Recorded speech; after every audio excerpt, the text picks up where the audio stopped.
नमस्कार, आप देख रहे हैं ऊर्जा धानी न्यूज और मैं हूं आपके साथ अनुष्का।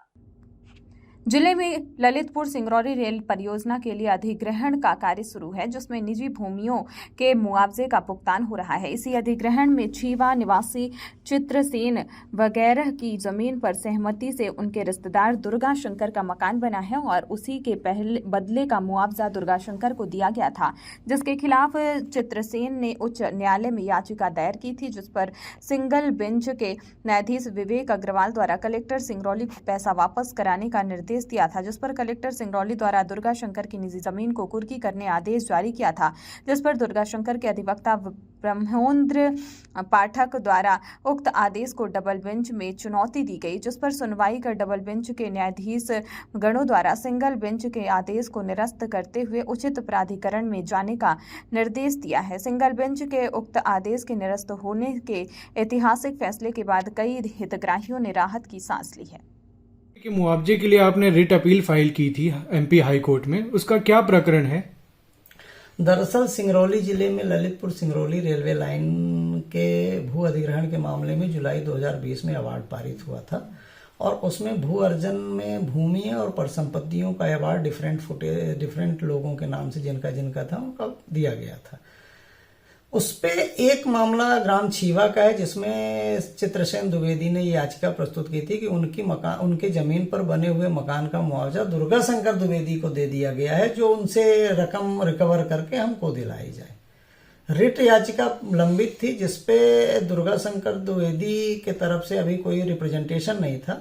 इसके पहले ही कलेक्टर सिंगरौली ने 28 जनवरी 2015 को एकल पीठ के समक्ष ये अंडरटेकिंग दे दी कि हम दुर्गा शंकर से मामले को अमाउंट को रिकवर करके हम चित्रसेन द्विवेदी को देंगे।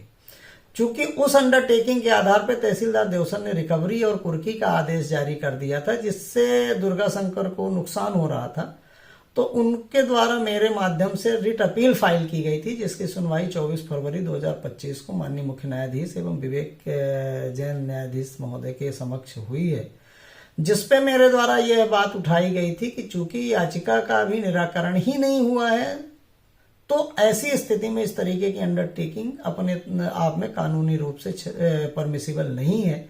दूसरा, एक बार अवार्ड पारित हो गया, प्रभाजन का आदेश पारित हो गया, तब कलेक्टर सिंगरौली एक्स ऑफिसियो हो जाते हैं और उनके द्वारा किसी भी तरीके की कोई कार्यवाही नहीं की जा सकती। यदि कोई व्यक्ति उस अवार्ड से व्यथित है या वो व्यक्ति प्रभाजन के आदेश से व्यथित है, तो इसके लिए एक्ट में अल्टरनेट रेमेडी अवेलेबल है। धारा 64 में जिला न्यायाधीश के समक्ष अपना आवेदन प्रस्तुत कर अपनी बात को रख सकता है। चूंकि कलेक्टर की अंडरटेकिंग के आधार पर रिकवरी और कुर्की चालू हो गई थी, इसलिए रिट अपील फाइल करना बहुत जरूरी था और रिट अपील के बहस के दौरान ये बातें उठाई गई कि इस तरीके के मामले रिट याचिका में निर्णीत नहीं किए जा सकते। रिट पिटिशनर ने इस बात को पूरी तरीके से सफ्रेश किया है कि सह खाते की भूमि है और उनके भाई नरेंद्र प्रसाद ने ही दुर्गा शंकर को जमीन दिया था, जिसमें दुर्गा शंकर का मकान बना हुआ था। यद्यपि उसी जमीन पर दुर्गा शंकर का भी मकान था और याचिकाकर्ता चित्रसेन का भी मकान था और प्रभाजन में दोनों ने अलग अलग मुआवजा प्राप्त किया था। जमीन का मुआवजा चित्रसेन, उनके भाई नरेंद्र प्रसाद, उनकी मां छोगरिया के नाम मिला था।